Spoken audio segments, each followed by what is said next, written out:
having to put more time into it. And so early on, once I was, creating that YouTube audience and that loyal following, I started getting emails from people saying, hey, I have $500. I need to buy a sewing machine. Which one do I buy? Whatever I tell them, they buy it, Right. So I was like, how can I monetize this? Right. Because I'm not in the game of inventory. I can't sell you the products. They buy it from me, I'm sure, but I didn't have any capital. This business literally started from nothing. Right. And so I started thinking, you know what? These are products that I buy already and use. Let me reach out to these companies and see if they want to pay me to do featured video tutorials. And so this is like 2010, 2011, like early in the game where it was like pulling teeth to get these companies to be like, guys, I have 80,000 viewers, like subscribers that want to see me use your product. Yeah. Are you sure you don't $150? You're not sure, it's not a real. And I'm like, all right, whatever. So, I'd reach out to dozens and dozens, girl, and I'd get slapped in the face each one. They'd be like, nope, not interested. Nope, that's not a legit platform. Nope. And I'm like, they're paying ad agencies thousands on thousands, and they're not trying to pay a stay-at-home mom like $150. Like the video is evergreen. It's going to be on my channel forever. I tried everything to convince them, and it was like, nah. So the few companies that were like, yeah, let's try it. Why not? And they were like, whoa, this is a thing. You know what I mean? Yeah. And so I started monetizing like that because the YouTube revenue, you couldn't live off of it. It was, it paid for gas and some groceries here and there. But I wanted to try and make it more sustainable and to make more money. And so what I started to realize was that the more videos I uploaded, the more money I was making because the old videos were still making me money, They were still making you money off of the revenue from YouTube. From the advertisements, yeah. But, I only had to film that video one time. Right.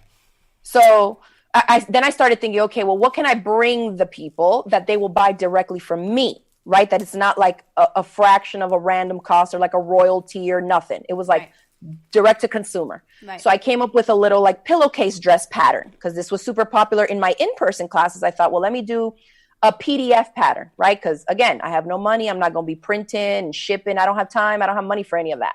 So it was like I create an e-document, right? A PDF pattern that I would just email to them and they would pay me via PayPal. Legit. Let's try it. It was easy. It took me like 3 weeks to draft up. I made a free video tutorial to accompany it. And so that went on my YouTube channel. And then I told people, if you want to buy the pattern, so I tell you what sizes to cut the fabrics for all these sizes of kids. Click this link and go buy it for me for $3. Okay, $3. Amazing. When I started that game, those at $3 a pop, I would make like $900 to $1,000 a month on $3 a pop. Really? Yes, in 2009. Okay, right. This is like because it was a new thing. Nobody had been it was really a new doing thing. It, right? Now, PDF pattern market is beyond saturated. Mm-hmm. When I started, it was as soon as I got a sale, I'd have to rush to a computer and email them the pattern because there was no apps like you have now and no systems and no Spotify and no big cartel with the Pulley app and all these systems where the payment goes through and it automatically sends them the file. We didn't have that then. I had to manually do it. So I remember going to Dominican Republic on vacation, sitting there with like trying to rig up the Wi-Fi from a nearby hotel and like, oh, I got these sales. I got to email these people this pattern. And it was insane. That's crazy. Yeah, because you don't want to keep them waiting. They're like, hello, I paid the $3. Where's my pattern? But there was no automated sending yet. Right. And so then my husband's like, you need to do more of these patterns. Like, this is where it's at. You know, you do the work once and you start doing that. And so then it became, what else could I do? What PDF patterns? What else could I do that would have a similar impact and would bring in multiple revenue streams, right? Because if I had 10 like that, and even if I didn't create one for 5 months, those 10 are still bringing me money. Because like I tell people, it's PayPal. When I'm sleeping, somebody on the other side of the world is awake. I literally would wake up every single day and there was money in my PayPal that wasn't there when I went to bed. Like, cool. Who doesn't want that? Like, that's legit passive income. I'm not even, the work's already been done. Right. Like, till this day, I'm not kidding you, I'm still selling $3 PDF patterns for that same pattern. It's amazing. Insane. It's amazing. At $3, and I never upped the price. I'm like, for what? By now, for what? Yeah. That's great. And so that's how it started. And then we started growing from that and doing other things and teaming up with other companies. And then, of course, upping my sponsorship rate because I was like, hey, I have 250,000 subscribers now. This is how many eyes are going to see this. This is not a magazine where like numbers are going down, readership is going down. Like, people are legit searching for this, looking for this and watching it, to see your product. And so I started then in 2015. We decided to try something different, right? Because as a quilter, I was looking online, and I was seeing that, like, for me personally, it's such like a solitary act. It's you by yourself with a sewing machine and some fabric, probably listening to some music or a podcast. For me, or for any, working people or people with kids and stuff, was usually late at night, when you find a little me time to get away. And so it's very lonely. So I started to kind of really start engaging with my audience and seeing like who they were and what was going on. And I see that a lot of the ladies that follow me, and guys too, but the majority is women, of course, were using this kind of as a source of like therapy to feel connected to something out there. Yeah, hugely, people right? that spoke their same language. Yeah. And so I started to see that a lot of people had, autoimmune disease and had different things that wouldn't allow them to leave their house at any given point in time. So they couldn't just go down the street to the local quilt shop and take a class because they don't know if their end was huge. And so I wanted to launch a club that would make them feel like part of an online community. And so in 2014, at the end of it, last week of 2014, I launched this online quilt club, membership-based, monthly subscription or yearly subscription at a discounted rate. I did weekly live streams. So early 2015 to be doing live streams, like not many people were doing that because you didn't have the Facebook lives. You didn't have a lot of the stuff that's out now, and so then I would create monthly projects. We would have swaps. We would do monthly interviews with other people in the industry, where it's like a podcast or a video podcast sometimes, if they were okay with that. That would, it was just like this all around club that you could be a part of, like a guild, but online with a lot much. How much is it still going? No, it's not. I ran it for 2 years and we ended it end of 2016. So it was all of 2015, all of 2016. And so people, how much were they paying to be part of this club? $17.99 a month. And how many did you have? Over 1,100. Whoa. So when we launched that club, the first week that we launched it, it was a discounted price. So people paid $9.99 a month or $107 for the year during the launch week. And in that week, that was the last week of December. And by the end of February, my husband quit his job, so it was like, yep, we're done. Holler at the job. You know what I mean? Yeah. Because even though those were the ones that started from the beginning, as word started to get around or people would see their projects, like, oh my gosh, where can I get that pattern? It was like, exclusive club project. You got to be in the club to get it. All right. So that's amazing. And do you think you were able to build that because you were building your brand so much that people just wanted to?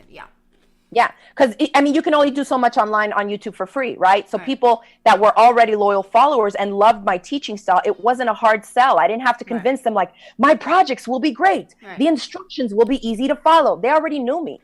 So it was kind of like the next step. And, and at the time, if you have something like that, a following, then you start putting out your own products, right? Because people want to give you money. They like your stuff. They want more from you. And so because I didn't have anything like that, this was that thing. Right. Where it was like, wow, now I can pay her and get so much more from her and of her. And we were like, but he's online. Hold on, Vanessa, we're having trouble with the internet. So say it again. It was insane. Hold on. Then I started doing retreats. Wait, Vanessa. Sure. The sound cut out. So hello. Can you hear me? Okay, let's just back up for just a second because we cut out when you were saying that like the revenue was coming in and things were getting better. Yeah. And then we lost you for just a second. So so let's just pick up from so the club was successful. Your husband quit his job, and things were just different for you, right? Things were financially more stable and better. Is that right? Exactly. Yep. And so then we started thinking, well, how can we take this online community, right? To the next level. And so I wasn't really someone who traveled to teach a lot. So we thought, well, let's do some of our own quilt retreats for the club members and have them come, and then they get to meet me in person and they get to meet each other because really every week they were chatting together in the live chats, in the live streams. They were also participating in monthly swaps. So some of them got to meet their swap partner in person, like, oh my gosh, you made me that super cute little mini quilt, whatever. And so we brought it to real life then. And so those retreats would sell out super quick, and they still do. And we started doing maybe 3-4 a year. The past couple of years, we've done like 5 or 6 a year, and this year we're doing the same, about 4 or 5, I think. That's really amazing. And are they just open to any? No, so this is what we did. Because they were Quilt Club members, we gave them first dibs on any of my retreats and cruises, because I did a cruise a couple years ago, a 7-day cruise. And so I worked that out, that my club members get first dibs. Then after a set period of time, we say 48 hours or whatever, then we open it up to the public. And so people get really mad because they're like, how come I see these pictures from these retreats, but I never hear about them? Well, you can't, because they sell out. If I send an email to 70,000 people, by the time you open it, it's sold out. I'm going to get and how many people out by a million people, How many people? So the first one was so the first one we did had like 37. Now we capped them off at 20. Amazing. And they're staying where are they staying? I rent a retreat center about an hour from my house. Yeah, and so they're hotel-style rooms, and we have a large room with plugs in the floor. So we plug up our machines, and nice. We have different themed retreats. So it could be a gift-making one, a handbag making one, a garment sewing, a quilting, and so it varies. And how much does it cost to go to the retreats? It depends. The first couple ones we really went all out. We had charter buses that drove us to St. Augustine. They got to eat out there. We visited 2 quilt shops, and those were like in the $700 range. Now we kind of bring them down a little bit more. They still include 10-minute chair massages. So I have a massage therapist come, which is great because, you're sewing all day and all night. Then you get to take a little break and get a massage, which is great.